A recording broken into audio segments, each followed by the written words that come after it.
My name is Enrique Ochoa. I'm professor of history and Latin American studies here at Cal State University Los Angeles.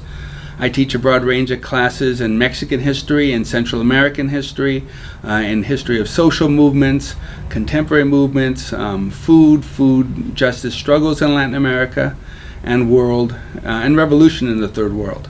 The history of the sanctuary movement starts in the 1980s when we have a large number of Central American and Mexican migrants coming into the U.S. And they're coming into the U.S. at a time in which there's a growing feelings of xenophobia and policies that are being passed to exclude them. And in that process, then there were various folks, including people from the churches, the Christian churches, as well as the Catholic Church, Jews, and other and labor unions and the like, who were working to help these migrants come into the U.S. and to find peace. Many of them were fleeing Central American wars and revolutions, and were refugees. The main issue was that the U.S. was not declaring them and seeing them as refugees. The U.S. was making the case that these folks were economic migrants and therefore undocumented or illegal, quote unquote, immigrants. And because of that, then there really was no place for them to go. And so different social movements emerged that loosely can be called the sanctuary movement, that helped to find places for them, harbor people inside churches, inside other areas, and provide them shelter and the like. So the historical context for the sanctuary movement really has to be put in the context of the Cold War in the U.S. and in Central America, and the particular role that the U.S. played in Central America. The U.S. in the 1970s and really in the 1980s under the Reagan administration poured massive amounts of money into Central America to help the military defeat social movements. And these social movements were movements for social justice, movements that were revolutionary movements that were trying to address the deep inequalities that existed in Central America, the poverty, the dominance and reliance upon the U.S. And so many of these social movements and revolutionary movements then emerged and were really trying to open things up. In the process, the U.S. worked to stifle that. And therefore, as a result, large numbers of people were forced to flee. Many fled into Mexico, and then a good number as well would continue their journey into the U.S., into the L.A. area, into the Southwest in particular. U.S. history and U.S. policy in the 1980s really needs to be seen in a much larger context in Central America. Central Americans are migrating largely because there's a deep connection between the U.S. and Central America. As early as the 19th century, the U.S. was already trying to play a very strong role in Central America. We begin to see U.S. intervention as early as the 19th century with U.S. capitalists going abroad, going into Central America, trying to find ways to extract resources. In the early 19th century, Cornelius Vanderbilt will help to create a land route to take people from the U.S.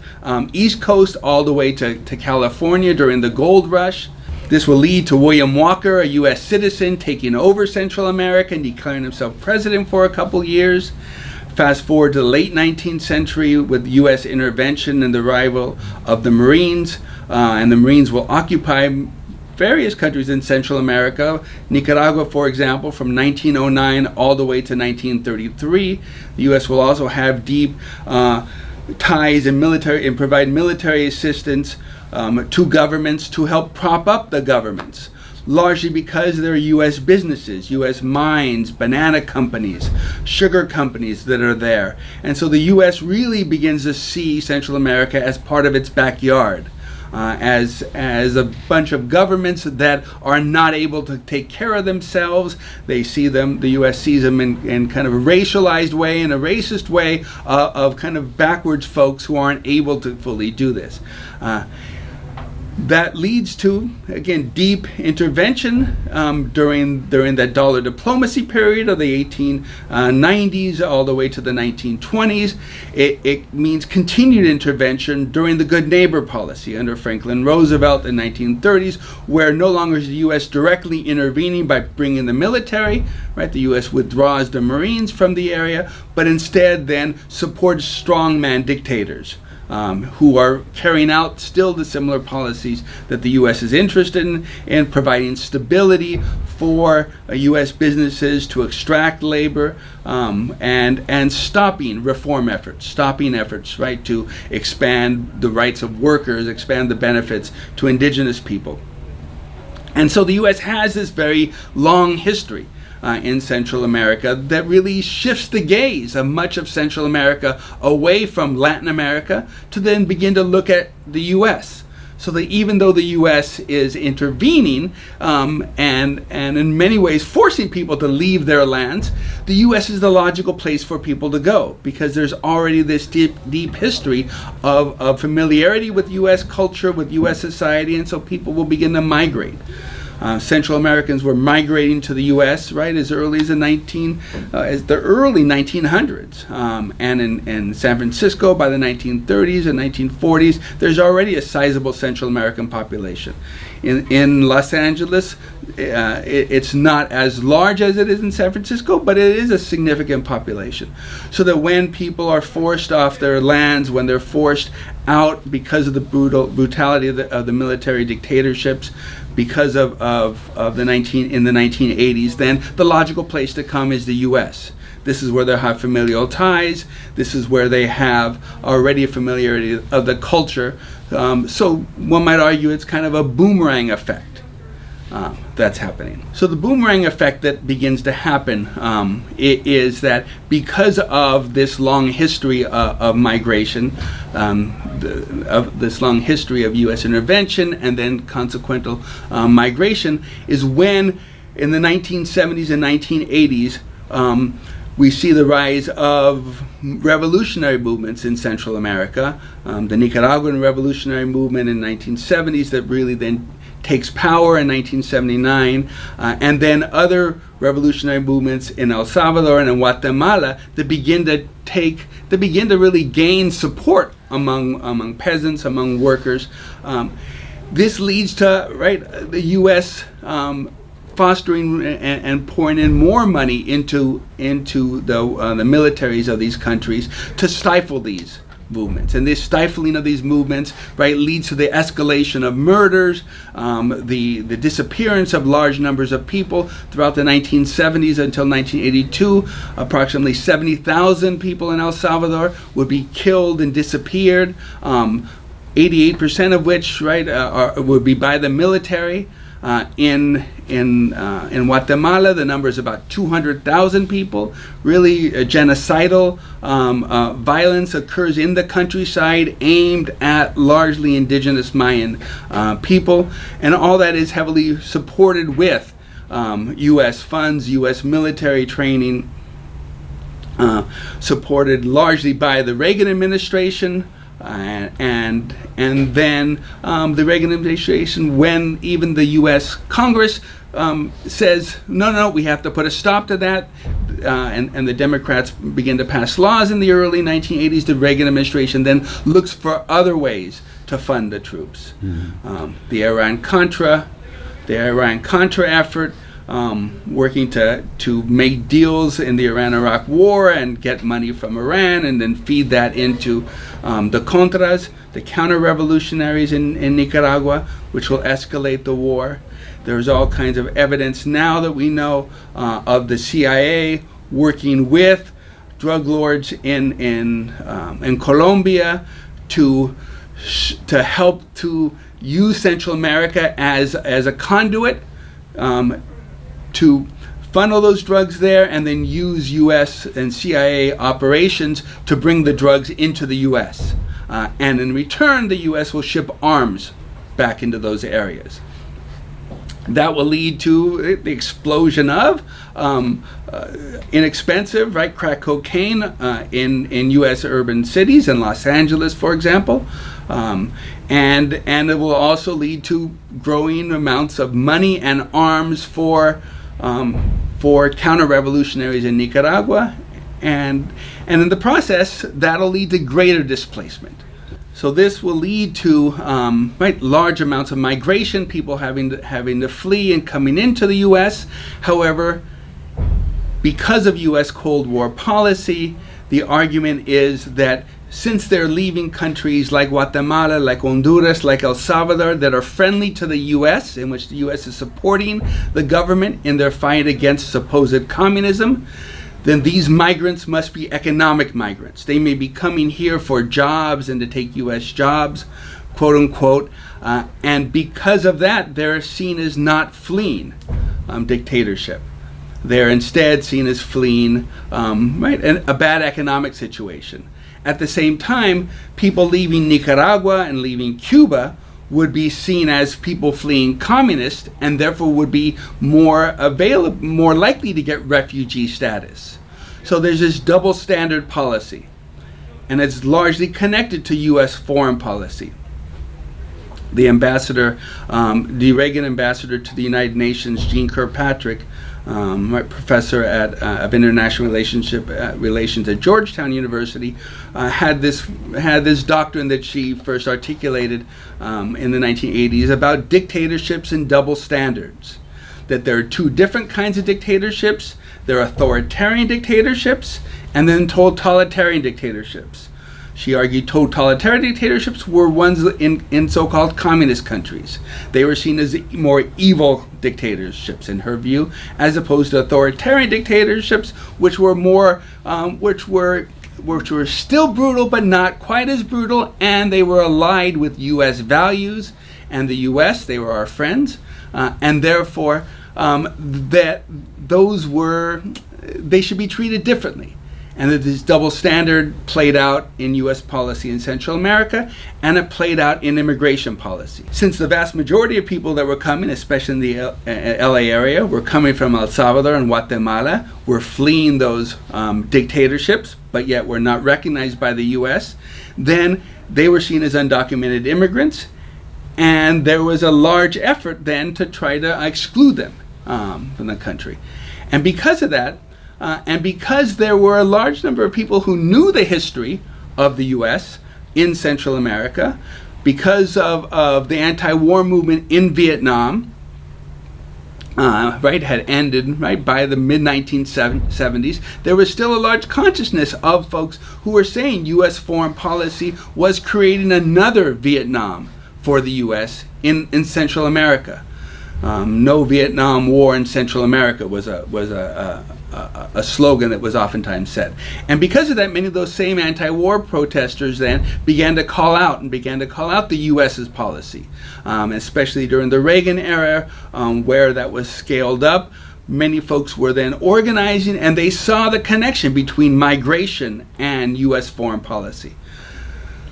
That then leads to people then not just protesting the U.S., but recognizing, hey, there are people coming, we need to do something to help these folks for our sins, for the sins of the U.S. that are being committed, that's creating this.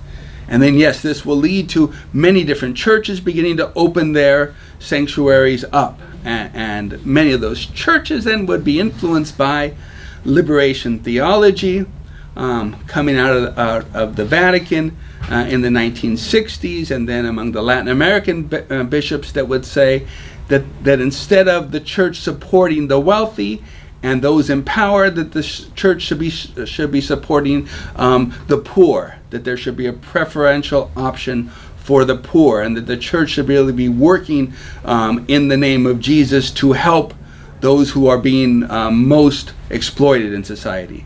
And so many of those churches then began to practice that by opening their churches up. So in Los Angeles, there are a number of key actors in the sanctuary movement. Among the very first really to begin to open up the churches was some of the Catholic Church within the Catholic diocese. Not necessarily the Catholic diocese as a whole, but individual priests. So, for example, one of the big movements really was along the Plaza Overa, the Placita Church on Overa Street at this point. By the early 1980s, Father Luis Olivarez would become the parish priest there, and he was somebody who had a social justice bent, had connection, was a Mexican American, had connections as well with Cesar Chavez and the United Farm Workers Union, and began to see the migration occurring in Mexico and in Central America, and many of his parishioners around Overa Street, right, were from those areas.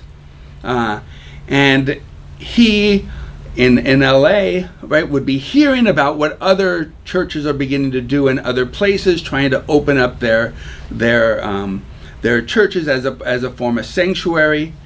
Father Olivarez connected to other of the solidarity groups. At this point, there were a growing number of solidarity groups that were in solidarity with the people of El Salvador, for example, CISPES, the Coalition in Solidarity with the People of El Salvador. There were a number of other groups that were working in support of the Nicaraguan Revolution, and they were all here. And so between those solidarity groups and the church, there were, again, numerous demonstrations throughout the early 1980s, and that began to coalesce then into a movement on the one hand in which churches were very active in the sanctuary aspect.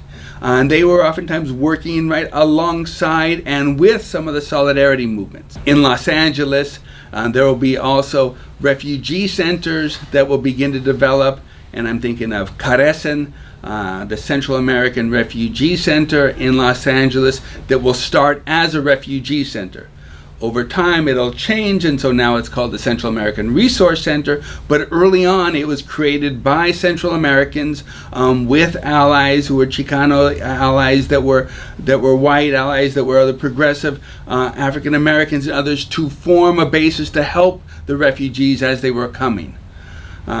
They would create as well the Clínica Romero, after the Archbishop Oscar Romero, to have a medical clinic in which people could receive medical treatment, especially in many cases people were coming who were tortured victims, so to get medical aid, as well as to find counseling services and psychological services because of the trauma in which people were fleeing. Another important group would be El Rescate, the rescue, that would also form in the 1980s and be an important hub for the community, a hub that would also reach out to different Central American refugees and provide support, and be a center for solidarity to teach other people in the LA community about these groups. So the sanctuary movement in the 1980s is very significant in U.S. history and in Los Angeles history as well. It's significant because right here you have a coming together of Central American activists, of Chicano activists, of African Americans, of white activists who come together to support groups that are coming in that are fleeing violence and are fleeing U.S. foreign policy. People who are literally the victims of U.S. foreign policy. And there is a strong solidarity support that really is kind of like a bottom-up foreign policy of the U.S. That is, people from below reaching out, contrary to what the U.S. government is doing, and reaching out and helping. Kind of a people-to-people foreign policy. And that makes it really unique and significant. I say unique in the way that we tend not to see it. When we discuss U.S. foreign policy, we tend to look more at the state and the statecraft of foreign policy, government-to-government relationships, and less at people-to-people relationships. And of course, if we go throughout U.S. history, there are numerous other examples of this. But here we see it very clearly. It's also significant because it's also a place right in the 1980s, during the midst of the Reagan administration, where there seems to be a rightward shift in the country, where we have a period in which the idealism and the activism of the 60s and 70s is now being undone through a whole series of policies. anti-affirmative action policies, policies that were trying to gut any of the social gains during the 1980s, Reaganomics and the economic neoliberalism being put in, where it seemed to be that there was no real opposition to this. The sanctuary movement, in connection with the solidarity movement, right, is a coming together of oppositional movements to the Reagan administration, of where we're seeing people begin to organize and connect and make connections along these lines. This will help to revitalize, in many ways, the labor movement later on in the next decade. It'll help to revitalize the civil rights movement in the U.S. in the next couple decades, because it's a place where people are beginning to draw connections between U.S. policy, its economic policy, and its foreign policy, and the community there. So it's an important, really, place of resistance and opposition. Yes. So the 1980s sanctuary movement is an area that scholars and historians have not written much about. For several reasons. One, because it was 1980s, it's seen as kind of too contemporary, and because I think that people are beginning to address it.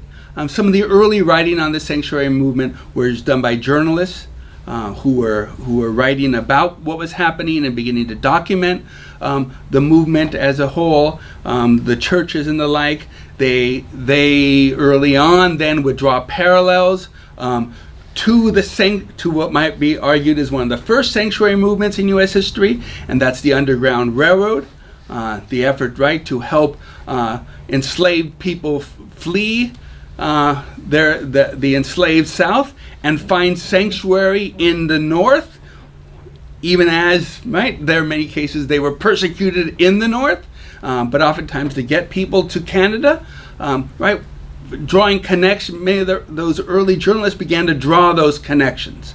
Some of the other folks who began to write about it were anthropologists and sociologists who were following, who were doing ethnographic work and following some of the movements.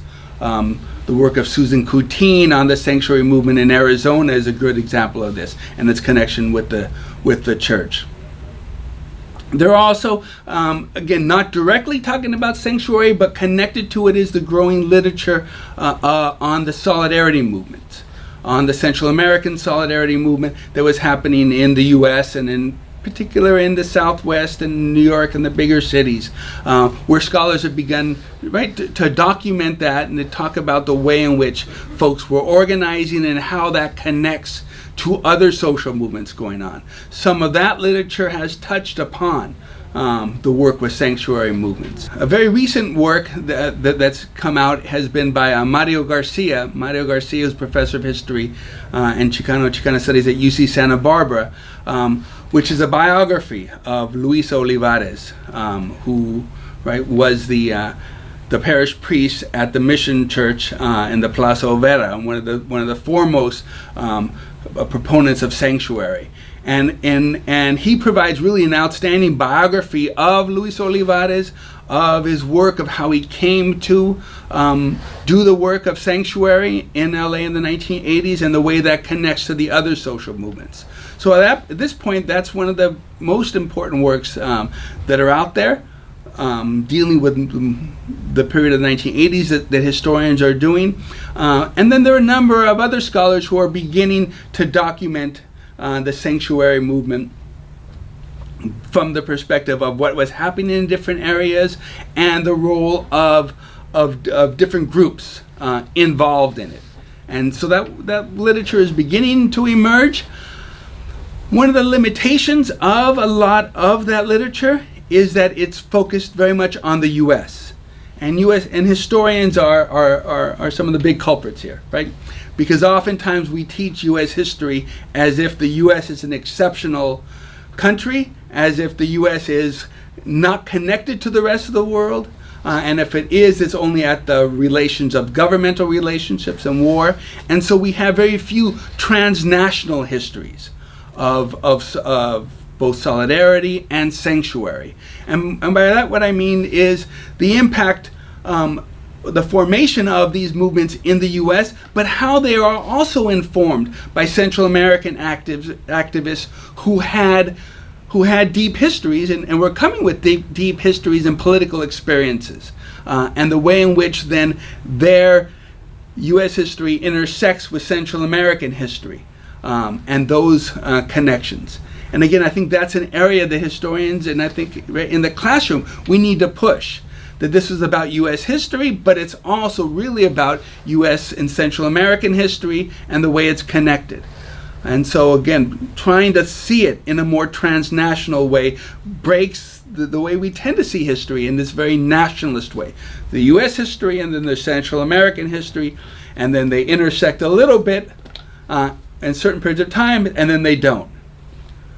Well, those of us, right, who are Central American in the U.S., right, and from other areas know that our histories are transnational, that we're connected still deeply in a variety of ways with Central America. And so again, the move towards the historiography has been to talk about transnationalism, but we haven't really seen that fully carried out yet.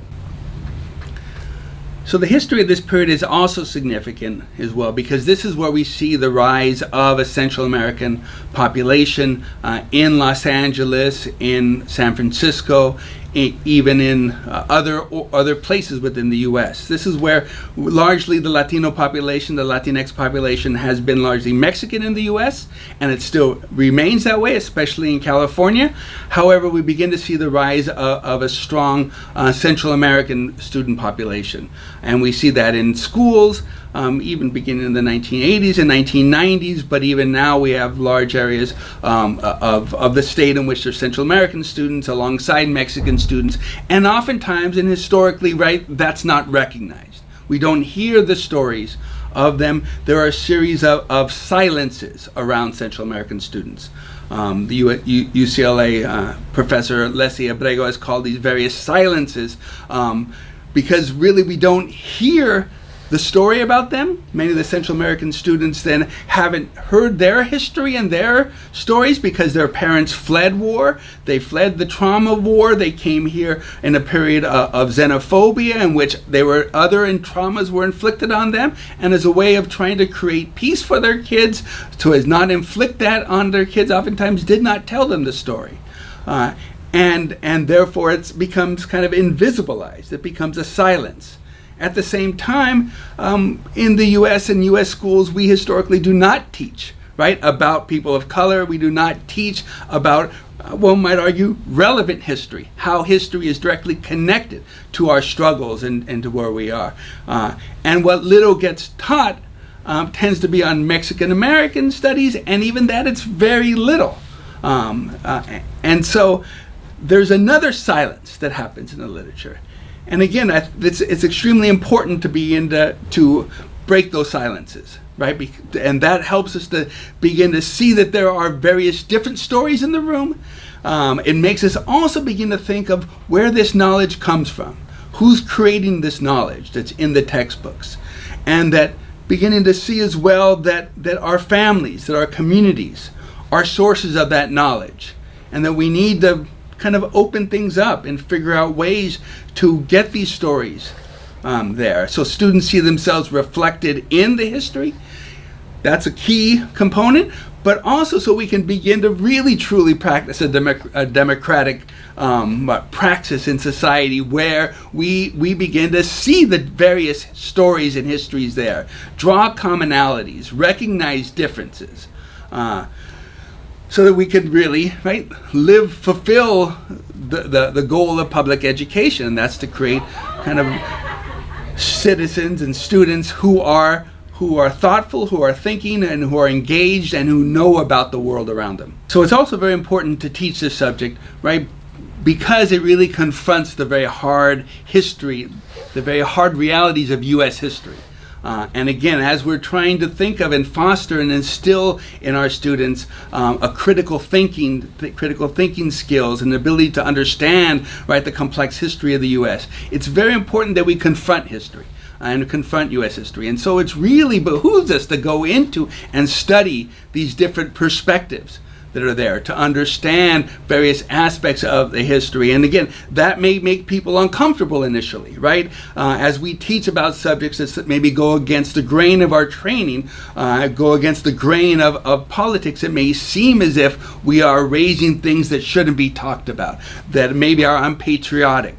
On the contrary, right, again, a democratic society should be discussing this material, even though it may make us, right, feel uncomfortable, to have students reading the primary sources of what's going on, to seeing videos about the topic, allowing the story to emerge from those affected by it, right? Finding different sources to get that story out is extremely important, again, for a basic understanding of how U.S. society is like, and as a way of humanizing us and recognizing that these different histories exist, that we don't always agree on the interpretation, but that we need to hear them and we need to talk about them. So the sanctuary movement of the 1980s has a lot of connections to what we see going on today in terms of Central American migration that we've been seeing, especially since 2014, and the large numbers of people who've had to flee countries like El Salvador, like Guatemala, and Honduras, and come to the U.S. in large numbers, fleeing violence, fleeing gang violence that oftentimes, right, is connected with the deep history to the U.S., and that are now being kind of brandished as people who are fleeing, people who are seen as illegal aliens again, and the rhetoric of the administration as we speak now, right, is one that's very harsh against the migrations, that's criminalizing them and seeing them in a very one-dimensional way without understanding the complexities that really are there, and we can see that in a lot of different ways. First of all, using the discussion of the sanctuary and the solidarity movement of the 1980s, we can begin to see that people are being forced out of their homelands, again, in ways that are connected to U.S. foreign policy and U.S. economic policies that have shifted the economy in ways that have kind of done away with work for the majority of people, and are pushing people out to find other jobs, but also pushing people to find other ways of making money, and the growth of gangs in the U.S. That is the deportation of Central American youth in the U.S. who were in places like L.A. and others, who, in order to struggle to survive, had to form their own gangs, their own ways of making connections as they were deported in larger numbers because of changes in U.S. immigration law in the 1990s and the 2000s. But initially under the Clinton administration, as they were deported to Central America, going to countries that had seen deep civil war, that had never fully recovered from the war, that had not talked about it, so adding trauma upon trauma in an economy that was not providing jobs for people. Then finding other ways of earning a living, finding other families, right, will lead to growing crime and violence that are connected to the gangs. And that is very closely connected to U.S. policy. And so again, some of the language of the sanctuary movement, the language of the solidarity movement, having us see the connection is very relevant for today. The other important part here is we've been hearing for the past year and a half or so, right, the government the administration railing against so-called sanctuary cities and sanctuary states. And again, the language of sanctuary, right, has been used by activists, by other immigrant rights activists, by other folks who are supportive of addressing the needs of refugees. And so the sanctuary movement that we see now, yes, has its resonance to the one of the 1980s, where some of the same folks were then trying to say, okay, well, we have these folks who are refugees, who are fleeing violence. The administration is seeing them as economic refugees, and we're seeing kind of rhetoric and growing activity by ICE and Border Patrol to round communities up, to round families up, to separate families. Therefore, we need to do something to protect them. And so using the languages of sanctuary, many cities have then passed sanctuary laws to ensure that the police do not work with ICE to deport people who've already served their time. That really we draw from a lot of the legacy of Los Angeles during the sanctuary movement, in which the city council made sure that the LAPD in the 1980s did not work with ICE, to draw from that history and create similar laws. And those have been very important and very symbolic and important that we see. There's some differences in that this sanctuary movement of the 1980s really was born of struggle, where people on the ground doing it on their own, whether it was the churches, whether it was a solidarity movement, it was being done despite the government. In the contemporary period, that is also occurring, but the movement is not as strong. That is, there are not as many folks kind of on the ground pushing this. Instead, what we have is some activism around it, but we also have places like in California where there are many liberal Democrats in power who then remember those times and are trying to pass legislation. And so the movement is not as strong, but yet there are people in place that kind of help that along. And so that's important, and that is definitely crucial for people in many different ways. There's not as much still movement and mobilization around in support of immigrants and of refugees. And again, what that means in the long term, we'll see. But with the current sanctuary movement, at this point, there is an effort there are connections being made. There are important connections being made by people who are immigrant rights activists, and they're seeing what's happening. The administration, in its rhetoric, has also mobilized other communities, and there is then more cooperation going on and greater discussion that we see going on. At this point, there's a growing movement or a poor people's campaign that's happening, that's taking up the banner of Dr. King and his Poor People's March. And in those discussions, working people, white, black, Asian, from different regions are talking about immigrants as well, and beginning to see that. So again, there are signs of that similar coalition possibly being made. And this is also important for the contemporary period, because at this point there are significant numbers of Central Americans coming in to the U.S. at the time that we have large Central American populations within the U.S. And so again, to be able to understand this history and Central American history and Central Americans in the U.S., to be able to understand how the administration received them and how the people received them in the sanctuary movements is extremely important for understanding what's happening now and what's possible. And beginning to make connections between that history and the potential other acts of solidarity that schools are doing, that students are doing with Central American students coming in. We now have community organizations that emerged from that 1980s sanctuary movements. And in Los Angeles, for example, Homies Unidos has been long working with people who were in the MS-13 gang, who were in 18th Street gang, working with youth in that community as a way of kind of talking to them about history and community and culture, and that has been one of the most important organizations at this point that has been reaching out to the youth who are coming now. Every year they have a very large Central American Youth Conference where they connect communities, and they connect students who've been here and their families have been here for 30 or 40 years with new arrival students, to be able to provide them with some sanctuary, some understanding, some communication, to make those connections that were not there for those who were fleeing war in the 1980s.